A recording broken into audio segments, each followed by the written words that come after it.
அனைவருக்கும் எழும் சூரியனின் நேர வணக்கங்கள். தமிழகத்தில் நீண்ட காலமாக அடையாள அரசியல் பெயர்கள் சார்ந்தது, ஜாதி பெயர்கள், சிலைகள் சார்ந்தது. இந்த அரசியல் மிக பெரும் அளவுக்கு அரசியல்வாதிகள் தங்களுடைய சுயலாபத்திற்காகவோ வாக்கு அரசியல்களுக்காகவோ வெற்றி பெறுவதற்கான வழியாகவோ பார்த்து கொண்டிருக்கிறார்கள்.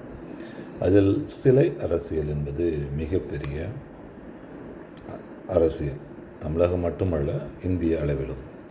நான் தமிழகத்தில் இருக்கிற சிலை அரசியலை குறித்தும் அதில் இருக்கிற பாரதூர விளைவுகளை குறித்துமான கருத்துக்களை வைக்க மட்டும் விரும்புகிறேன். சிலை அரசியல் என்கிற இருமுனை கத்தி எல்லோருக்கும் தங்கள் வாழ்வாதார முறைகளுக்காக போராடிய அல்லது தங்களுடைய முன்னோர்களாக அடையாளங்களாக அறியப்படுகிறவர்களுடைய சிலைகளை அமைத்து அந்த தலைவர்களுடைய நாட்களில் கொண்டாடுவது. பகத்சிங் மாதிரியானவர்கள், காந்தி, காமராஜ், நேரு, எம்ஜிஆர், இப்படி எண்ணற்ற தலைவர்களுடைய சிலைகள் அமைப்பு அவர் உயிரோடு இருக்கும் பொழுதும் அமைக்கப்பட்டிருந்தன. பிறகு அவர்கள் காலம் சென்ற பிறகு அவருடைய சிலைகளுக்கு அடையாளமாக வைத்துக்கொண்டு அதன் அடிப்படையிலான அரசியலை இன்றைய இருக்கிற அரசியல் கட்சிகள் செயல்படுகின்றன. இதில் அம்பேத்கர் என்கிற இந்திய அரசியலமைப்பு சட்டத்தினுடைய தந்தை என்று அழைக்கப்படுகிற பாபா சாஹிப் அம்பேத்கர், இன்னும் பல இரடமலை சீனிவாசன்,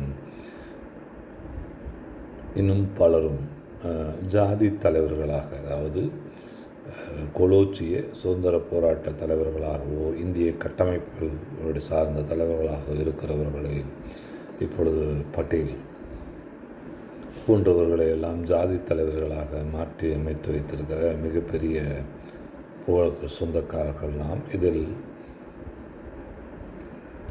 முத்துராமலிங்க தேவர், பசுமன் முத்துராமலிங்க தேவர் மற்றும் தீரன் சின்னமலை, இன்னும் எல்லோரையுமே ஜாதி சார்ந்த அடையாளங்களில் ஆக்கி அதில் அம்பேத்கரும் ஒரு குறிப்பிட்ட சமூகம், தலித் என்று அழைக்கப்படுகிறவர்களுக்கான தலைவர் என்று அவரை அடையாளம் காண்பித்து இன்றும் அவருடைய சிலைகள் கூண்டுகளில், மற்ற சிலைகளும் இருக்கின்றன, பட் இவருக்கு கூண்டுகள் இல்லாமல் சிலைகள் இல்லை என்கிறதும், சிலைகள் வைப்பதற்கு வாய்ப்புகள் அற்ற நிலையும் இருக்கிறது. ஆனால் ஒரு விஷயத்தை எல்லோருமே அறிய மறுக்கிறார்கள். இங்கே பிராமணன், சத்திரியன், வைசியன், சூத்திரன், அவர்ணன் என்று அழைக்கப்படுகிற பஞ்சமன் என்கிற வகையிலே அழைக்கப்பட்ட, ஆங்கிலேய காலகட்டங்களிலே பத்திரிகைகளிலே சூத்திரன் என்கிற அடையாளத்தோடு அழைக்கப்பட்ட பலரும் இங்கே இருக்கிறார்கள். அவர்களுக்கும்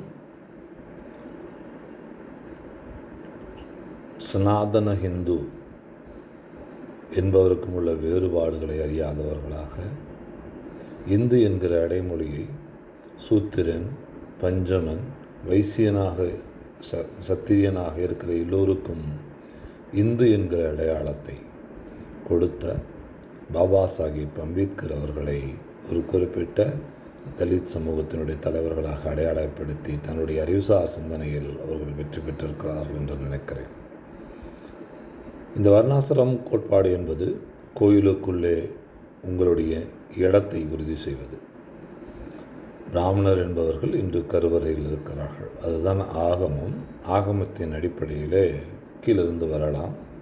அவர்ணன் அல்லது பஞ்சமன் என்று அழைக்கப்படுபவன் கோயிலுடைய சுற்று பிரகாரத்தின் வெளியே நின்று கடவுளை தரிசித்து விட்டு சென்று விட வேண்டும். அதுதான் அவனுடைய எல்லை. சூத்திரன் என்பவன் உடல் உழைப்பை செலுத்தக்கூடியவன். அவன் கோயிலுக்குள்ளே அனுமதிக்கப்படுவான். அந்த கோயிலுக்குள்ளேயும் அவனுக்கு எல்லைகள் உண்டு. அந்த எல்லையை தாண்டி அவனால் செல்ல முடியாது. கோயில் எந்தவித பூஜை புனஸ்காரங்கள், வழிபாடு முறைகளிலே அவன் பங்கு பெற முடியாது.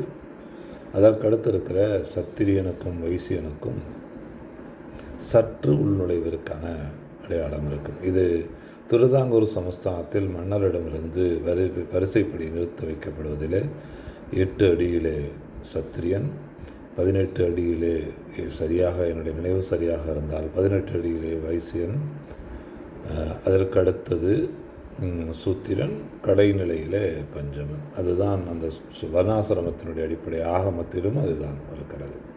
இவர்கள் எல்லோரும் இந்துக்களா என்று அழைக்கப்பட மாட்டார்கள். வர்ணாசிரமத்தின் அடிப்படையில் தான் அழைக்கப்படுவார்கள். அவர்களுக்கு இந்து என்கிற வரையறையையும் இந்து என்கிற அடையாளத்தையும் கொடுத்தது இந்திய அரசியலமைப்பு. அந்த அரசியலமைப்பை உருவாக்கியவர் தான் பாபா சாஹிப் அம்பேத்கர். அவர்களுக்காகவும் தான் போராடினார். அவருடைய சிலைக்குத்தான் நீங்கள் எல்லாம் எதிர்ப்பு தெரிவித்திருக்கிறீர்கள். நன்றி மறந்தவர்களாக இருக்கிறீர்கள். சரி, இது தரவுகள். அதுக்கு அடுத்து சிலை என்கிற இருமுனை அரசியல். ஒரு மேம்பட்ட பொருளாதாரத்தில் நிலவுடைமை சமூகமாக இருக்கிறவர்கள், பிறருக்கு வேலை கொடுக்கிற ஒரு ஜமீனாரோ அல்லது ஒரு நில உடைமை சமூகத்தினுடைய ஒரு குறிப்பிட்ட நிலத்தை தன்னகத்தே வைத்திருக்கிறவர்களாக இருக்கிறவர்கள் தங்களுடைய தலைவர்களுக்கு சிலை வைப்பதிலே எந்த ஒரு சிக்கலும் இல்லை. அந்த சிலையினுடைய நோக்கம் ஒருங்கிணைப்பு, அடையாள மீட்பு, பறைசாற்றுவது, தாங்கள் உயர்வானவர்கள் என்கிற கொக்கரைப்பு. இவர்களுக்காக அவர்கள் வைக்கிற சிலைகள் அவர்களுடைய ஜாதி தலைவர்களாக இருக்கலாம், அல்லது அவர்கள் சுதந்திர போராட்டத்தில் பங்கு பெற்ற அவர்களுடைய தலைவர்களாக மிகவும் பிற்படுத்தப்பட்ட சமூகத்தில் இருக்கிற இடைநிலை ஜாதிகளிலும் தீண்டாமையை கையில் செய்கிறவர்கள் வைத்திருக்கிற தலைவர்களுடைய சிலைகள் வைப்பதிலே எந்த ஒரு சிக்கலும் இல்லை. சில நல் எண்ணங்களோடு மக்களுக்கு சேவை புரிந்த தலைவர்கள் எந்த ஜாதி அடையாளத்திற்குள்ளும் சிக்காதவர்களையும் அவர்கள் சிலைகளாக வைக்கிறார்கள். அதிலும் சிக்கல்கள் இல்லை. ஸோ அது அவர்களுக்கு பயன் தரக்கூடிய பலமாக அமைகிறது. குரு பூஜைகள் நடத்துவதற்கும் ஒரு கொண்டாட்டங்களை கொண்டு வருவதற்கும் வழிபாட்டு முறைகளாக அவர்களுடைய நினைவு நாள்கள் மற்றும் பிறந்த நாட்கள் இது மாதிரியான ஒரு கொண்டாட்டங்களை உருவாக்குவதற்காக அரசுகளே அவர்களுக்கு மணிமண்டபங்களை உருவாக்கி தந்து ஒரு பெரும் விழாவாக நீங்கள் தென் மாநிலங்களிலே தேவர் குரு பூஜையாக இருக்கலாம், அல்லது இமானுவேல் சேகரனுடைய குரு பூஜைகளாக இருக்கலாம். இது ஜாதி அடையாளங்களோடு நடத்தப்படுகிற சில அரசியலின் ஒரு பகுதி. இதை ஆண்ட பல முதல்வர்கள் கொண்டாடி தீர்த்திருக்கிறார்கள். தங்க கவசங்கள் பிரசரிக்கப்பட்டவையெல்லாம் உண்டு. ஆக அது அவர்களுக்கு அடையாளமாகவும் கொக்கரிப்பதற்கும் அரசியலிலே ஆதாயம் பெறுவதற்கும் பயன்படுகிறது. அதனால் அதை அவர் ஏற்கிறார்கள். அதே கீழ்நிலையில் இருக்கிற பொருளாதாரமற்ற, நிலமற்ற, அரசியல் அதிகாரமற்ற, ஆட்சி அதிகாரமற்ற, ஆட்சியில் இருக்கிற நிர்வாகங்களில் இருக்கிற அதிகாரமற்ற மக்களுடைய தலைவர்களாக பார்க்கப்படுகிற தலைவர்கள், அது யாராக இருந்தாலும் அம்பேத்கர் உட்பட, அவர்களுடைய சிலைகளை வைப்பதிலிருந்து அந்த சமூகங்களிலுடைய ஏதேனும் கட்சிகள் இருந்தால் அவருடைய கட்சி கொடிகளை நடுவதிலிருந்து சிக்கல்கள் இருக்கின்றன. அவர்களுக்கு சிலை வைப்பது பலமாக அந்த அரசியல் தலைவர்கள் அவர்களை கொண்டாடுவதும், இவர்கள் சிலை வைக்கிற பொழுது அங்கே அந்த இடைநிலை சமூகத்தைச் சேர்ந்தவர்கள் தீண்டாமையினுடைய தோற்றுவாய்கள் ஒரு பிரச்சனையை உண்டாக்கி அங்கே வழக்குகளை உண்டாக்கி அந்த வழக்குகளிலே அரசு வேலைக்கு போகிற அந்த சமூகத்தில் இருக்கிற மக்களுக்கு வழக்குகளை வாங்கி கொடுத்து அவர்களை அரசு பணிகளுக்கோ அரசு அதிகார பணிகளுக்கோ போகாமல் தடை செய்வதற்காக இது போன்ற சிலைகள் அமைப்புகளை பயன்படுத்தி கொள்கிறார்கள். வீழ்த்துவதற்காக நீங்கள் அடையாளங்களாக பார்க்கிற அந்த தலைவர்களையே பயன்படுத்தி உங்களை வீழ்த்துவதற்கு அரசு அதிகாரிகள் எல்லோரும் துணை புரிந்து உங்கள் மீது வழக்குகளை போட்டு உங்களுடைய நாளை நீங்கள் ஏதேனும் ஒரு அரசு பணிக்கு போக முடியாமல் செய்து விடுகிறார்கள். பல கீழ்பட்ட சமூகங்கள் ஒரு உணர்ச்சி பெருக்கில் ஏதேனும் ஒரு கட்சியில் இணைந்து போராட்டங்கள் அல்லது ஏதேனும் ஒரு செயல்பாடுகளில் இணைகிற பொழுது அரசு ஒரு வழக்கை பதிவு செய்து எஃப்ஐஆரை உருவாக்கிவிட்டால் அவருடைய அரசு வேலை என்கிற கனவு சிதைக்கப்படுகிறது. இது தமிழகம் முழுக்க பல இளைஞர்களுக்கு இழைக்கப்பட்டிருக்கிற அநீதி. இது ஊடகங்களிலே வருவதில்லை. இதை அந்த சமூக மக்களுக்கு தெரியும், அந்த பகுதி மக்களுக்கு தெரியும். அவ்வளோதான். அவர்கள் அதனை கிடைக்கிற ஒரு வேலைக்கு போவார்கள். ஆக சிலை என்பது மட்டுமே இங்கே அரசியல் அல்ல, சிலை மட்டுமே அடையாளம் அல்ல. நீங்கள் மீட்சி பெற வேண்டும் என்று சொன்னால் பொருளாதார மீட்சி, அரசியல் அதிகார மீட்சி, உங்களோடு இடைநிலை ஜாதிகளும் சேர்ந்து வந்து நீங்கள் வைக்க வேண்டிய தலைவருடைய சிலையை வைக்கிற நிலையை உருவாக்குகிற இடத்தை பிடிக்கிறவரை அடையாள அரசியலுக்குள்ளே போகாதீர்கள். எப்பொழுது பொருளாதாரமும் அரசியல் அதிகாரமும் முடிவெடுக்கிற திறன் கொண்ட ஒரு தலைமை பண்பையும் நீங்கள் பெறுகிறீர்களோ, உங்கள் தலைமை பண்பை பார்த்து அவர்கள் வியந்து போகிற நிலை எப்பொழுது உருவாகிறதோ, அப்பொழுது நீங்கள் முன்னெடுக்கிற எந்த காரியத்திற்கும் இங்கே இருக்கிற இந்திய சமூகங்கள் உங்கள் அருகாமையில் வந்து நின்று நீங்கள் சொல்லுங்கள் நாங்கள் செய்கிறோம் என்று வந்து நிற்கும். அந்நிலையை உருவாக்குவதற்கு ஒற்றுமை, சமூக ஒற்றுமை, சமூகத்தினுடைய இணக்கமான சூழல்களை, அதாவது பொருளாதார அடிநிலையில் இருக்கிற சமூகங்களுக்குள்ளே இருக்கிற இணக்க நிலை, இதையும் உடைக்கிறதுக்கான நடவடிக்கைகளில் ஈடுபடுவார். ஜாதி ரீதியாக வேறு வேறு வகை பழக்க வழக்க காரணங்கள் அடிப்படையிலே விலக்கி வைப்பது, அல்லது ஒருவனுக்கு ஒன்றை கொடுத்து விட்டு இன்னொன்று கொடுக்காமல் உனக்கு கிடைத்ததுக்கு காரணம் அவன்தான் என்று பக்கத்து வீட்டுக்காரன் குற்றம் சாட்டி பிணக்குகளை உருவாக்கி அடித்து கொள்ள வைப்பது, இவற்றையெல்லாம் தவிர்த்துவிட்டு ஒற்றுமையின் பாலாக அதிக அறிவு பகிர்வின் வாயிலாக அரசியல் அதிகார பதவிகளை பிடிப்பதற்கான வாய்ப்புகள் என்ற பாதைகளை பகிர்வதன் மூலமாக ஒரு காவல்துறையிலே ஒரு முக்கிய பொறுப்பை அடைவதற்கான அறிவுசார் சிந்தனை, உடல்சார் சிந்தனை, மனம் சார்ந்த சிந்தனைகளை பகிர்வதன் மூலமாக பதவிகளையும் அரசியல் அதிகாரத்தையும் அரசு அதிகாரிகளின் அதிகாரத்தையும் பெற்று உங்களிடம் அவர்கள் வந்து கெட்டு விளக்கங்களை பெற்று தங்களை தகவமைத்துக் கொள்வதற்கான நிலையை நீங்கள் உருவாக்குகிற பொழுது நீங்கள் எதை செய்தாலும் அவர்கள் ஆதரிப்பார்கள். அந்நிலை எட்டும் வரை தூங்காது, உறங்காது, உணர்வு கொள்ளாது இங்கே இருக்கிற உள்ள கிடக்கைகளை பூர்த்தி செய்கிற பிற சிந்தனைகளிலிருந்து வேறுபட்டு வெற்றி அதாவது உயர்நிலை பண்புகளை வளர்த்து கொண்டு முடிவெடுக்கிற தலைமை பண்புகளோடு கோலோச்சுகிற நிலையை நீங்கள் உருவாக்கி விட்டாலே போதுமானது. நீங்கள் எண்ணுகிற செயல்கள் ஈடேறும். அனைத்தும் உங்களிடம்தான் இருக்கின்றன. நீங்கள் அடுத்தவர்களிடம் தேடுகிறீர்கள், ஆட்சியாளர்களிடம் தேடுகிறீர்கள், அருகாமையில் இருக்கிறவர்களிடம் தேடுகிறீர்கள். அவனுக்கு தேவை நீங்கள் அடையாளம் பெறுவது. ஒருபோதும் அவன் விரும்ப மாட்டான். உங்களுக்கு ஒரு 10 ரூபாய் கூலி கூட கொடுப்பதற்கு மறுக்கிறவன் வெளியே போய் ஒருவனை கூட்டி வந்து 20 ரூபாய் கொடுக்க தயாராக இருக்கிறான் என்று சொன்னால் அவன் நீங்கள் மீட்சி பெறுவதை விரும்பவில்லை என்று அர்த்தம். அவனிடம் போய் மன்றாடி காவல் நிலையத்தில் அவர்களுக்கு இருக்கிற அதிகாரத்தை பயன்படுத்தி வழக்குகளை பெறுவதல்ல மீட்சி. அது உங்களுடைய வீழ்ச்சி. ஆக எதை செய்கிறோம், ஏன் செய்கிறோம், ஒற்றுமையின்பால் எதை நாம் விளைவிக்கப் போகிறோம்.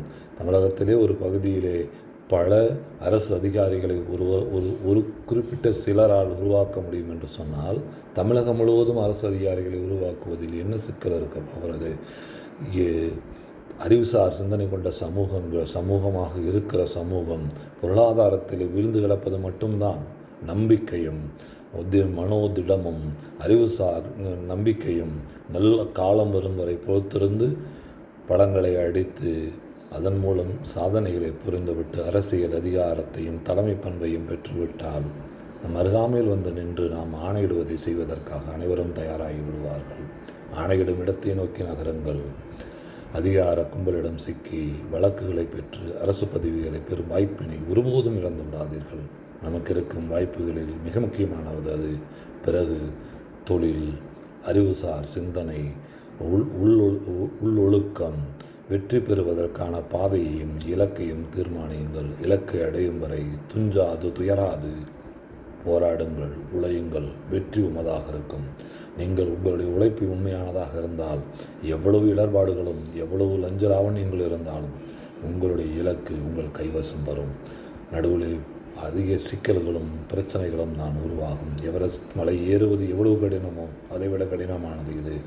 அவற்றை அறிந்து கொள்ள, அதை ஏற்றுக்கொள்ள, அந்த பகுதியோடு நாம் எப்படி ஒத்துசைந்து நாம் எவரெஸ்டினுடைய தலையில் நிற்கிறோமோ அதுபோல் இந்த சமூகத்தினுடைய தலையில் ஏறுவது அத்தனை கடினமானது. அதற்கு உங்களை தயார் செய்ய வேண்டும்.